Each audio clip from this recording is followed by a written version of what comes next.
ولا يحسبن الذين كفروا سبقوا إنهم لا يعجزون وأعدوا لهم ما استطعتم من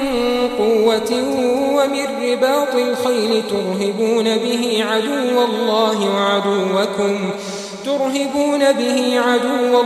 وعدوكم وآخرين من دونهم لا تعلمونهم الله يعلمهم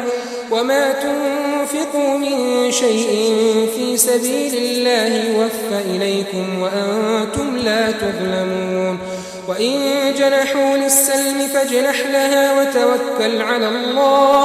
إنه هو السميع العليم وإن يريدوا أن يخدعوك فإن حسبك الله هو الذي أيدك بنصره وبالمؤمنين وألف بين قلوبهم لو أنفقت ما في الأرض جميعا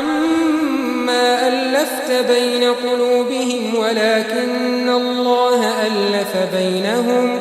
إنه عزيز حكيم.